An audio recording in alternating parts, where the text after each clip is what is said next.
Hey there, Alex Kidman here with my quick video review of this, the Motorola Razr 60. Now, Motorola typically puts out 2 foldable flip phones in a year. Here in Australia, they're usually the Razr and the Razr something Ultra. And there is a Razr 60 Ultra, but as yet, we haven't seen that one down under, and indeed the Razr 60 has taken its time to be launched here. I'm not sure that the Razr 60 Ultra, also I think the Razr Plus in some markets, is going to land here, which just leaves us with this, the slightly lower cost version of the Razr, although at $1,199, this is not an inexpensive phone. Foldables are still in that premium price category, but this is at the lower end of premium, or at least I'd argue it is, and it is of course a successor to the Razr 50, although, well, as you'll discover, it's not much of a successor. It's more of a clone, really. Obviously, the key selling point here is that this is a foldable phone. So it's got a smaller external display, and then you unfold it to reveal the larger internal display. All of that, works fine. It's quite nice. It's quite pleasing. It's nothing new. Here in Australia, we're only getting 2 color variants. So this is Gibraltar Blue, which I do rather like. There's also Parfait Pink. There are some other colour styles in other markets, but not for Australia, it seems. A little bit disappointing, because last year with the Razr 50, while the colours were different, we got a choice of 3, not 2. But that is what it is, and at least the blue is nice. I really do like blue phones, and that's quite a nice pattern, although it's got Motorola's usual thing of having a kind of texture to it that I really just don't like. They do, however, provide a case. And here is that case in action. Not quite as nice a look. It does have that kind of odd speckled thing that I noticed with the Edge 60 Pro that I recently reviewed as well. That's certainly a choice there. But if you don't like the feel of that, and I certainly don't, then this is certainly a decent option, and it is at least supplied in the box. Now, I mentioned the Razr 50, this phone's predecessor, for a reason, because in technical terms, there's a lot that's very, very similar for the Razr 60. So we're talking the same screen sizes for internal and external, the same refresh rates. This is slightly more durable, however, so it's rated at IP48, where the Razr 50 is only IPX8. Basically, what that means is that while both of them can survive a dunking in water, not a good idea, but it can theoretically be done, this has a small level of dust resistance where the Razr 50 wasn't really tested for that kind of thing.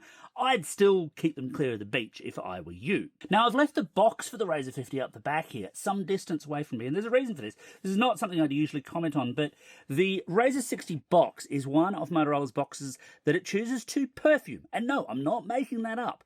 This box reeks of perfume. I actually don't find it pleasant. I don't like too many perfumes, but some people might find that an interesting selling proposition. Not the first Motorola phone to offer it, but easily the strongest perfume I've hit from a Motorola box, and I did not like that. So if you're sensitive the way I am, that could be a real problem. Thankfully, of course, once you've actually got the phone, you can throw the box away, or actually sensibly recycle it would be better. You don't have to keep it, and it doesn't impact the phone in a real way. On the camera front, look, there's long been a problem with flip phones, and the problem with flip phones and cameras is that one of the bigger prices that you pay outside of the physical asking price is that flip phones typically have much worse cameras than you'd expect at their given price point, and the Razr 60 is no different, and in fact, no different is a really good way to describe its cameras relative to its predecessors, because they're no different at all. What we're talking here is a primary wide 50 megapixel sensor, a 13 megapixel ultra wide, and then a 32 megapixel selfie camera. Although, of course, selfie is weird here because that's the camera that's on the inside of the phone when it's folded.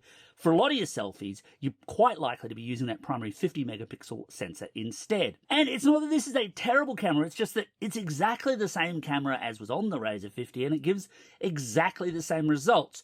So, for example, with portrait photos, they're generally okay, except when they're not. Here's an example where portrait mode really, really did bad work. Just so much digital artifacting and nonsense around that photo. You're also, of course, missing out on telephoto. Now, there are flips out there that do have zoom lenses. This is not one of them, and it maxes out at 10 times zoom, and with good reason. Look, I'll give you an example here just of a shot of Sydney's iconic Centrepoint Tower taken with the ultra-wide lens. That's fine, although it looks like it's miles away because ultra-wide lenses do that. If we flip up to the wide lens, then, yep, there's a certain difference there between the lenses, of course, but it's still a decent enough shot. 5 times is about as far as I'd push it, and it's starting to not look great. And that's because if I do push it through to 10 times, as I did here, yeah, you do not get a pleasing photo at all. I'm pleased that Motorola opted not to push it any further than that, but that's basically because they couldn't.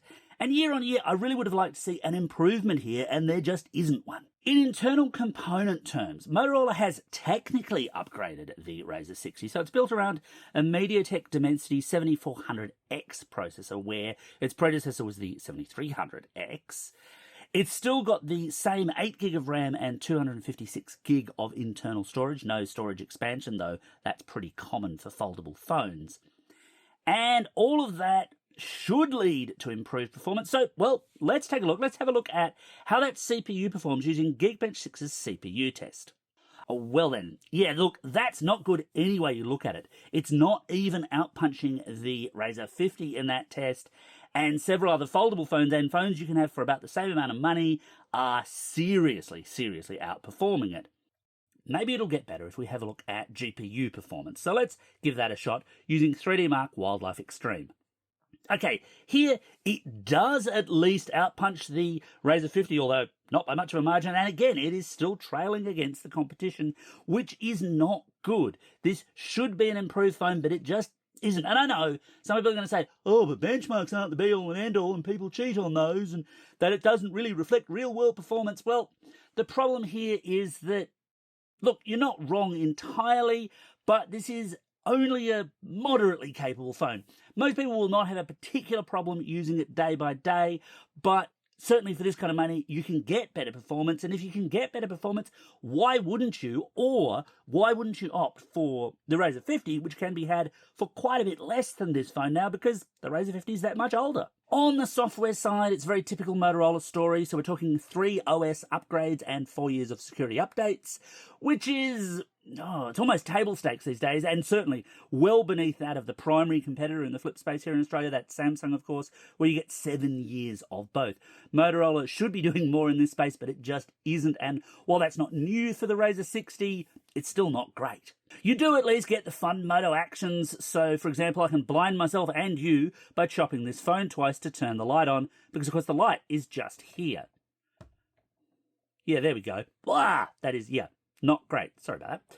Let's get rid of that. Go away. Good.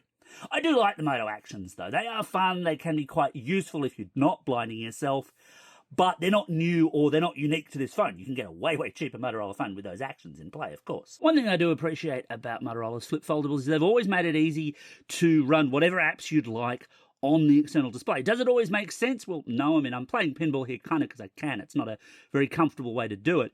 But the idea to be able to have at-a-glance access to any app you like, yeah, that's really good stuff. It's nicely implemented here, but of course it's not actually new for these particular phones. The older ones, including the Razr 50, did that too. One area where Motorola has made an upgrade is in the battery capacity. So this has a 4500 milliamp hour battery, and that's up from the 4200 milliamp hour battery on the Razr 50, which should, in theory, deliver better battery performance. But as I've seen over the years, just having a bigger battery is not enough. You also actually need to be able to make the most out of that battery life. Now, battery usage is always variable. What you do with a phone will absolutely determine how long the battery lasts. So to give that some comparative weighting, I'm going to use my standard YouTube battery test, comparing it against that same crop of phones. Here's how it compares. So at one level, this is not a bad result. That first hour figure is really quite pleasing. Every percentage point above 90 can equal extra hours in your day. Phones that fall below 90 in that test typically struggle to last a day. So that's good, but look, we can't ignore the elephant in the room, which is, again, the Razr 50 did the same test better. It performed better under the same testing circumstances, and that's not a great endorsement of the Razr 60 any way you slice it. Like pretty much every premium foldable phone you can buy right now, there's no charger in the box, and charging on this phone is not particularly fast for a flagship. So 30-watt wired or 15-watt wireless, it'll get the job done, but not quick, and you will have to bring your own charger into play. So should you buy the Razr 50? Look, I do love the foldable style. I think this is a nicely built phone. I like the colour, and there is something genuinely pleasing about the opening and closing of the phone and being able to use that for various functions during the day. The compactness is nice, but none of that is new.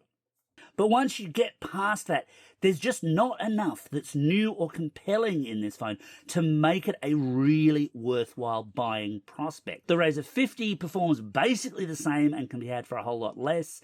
The competition performs much, much better, and in some cases for the older models, again, can be had for about the same price. Yes, the newer ones are even more expensive, and I'm holding out hope that we will actually still see the Razr 60 Ultra here in Australia. But these phones came out in April and it's August when I'm recording this, so my hopes are not high on that score. And in the meantime, yeah, until there's a significant price cut on the Razr 60, it's a really hard phone to recommend. Thanks for watching.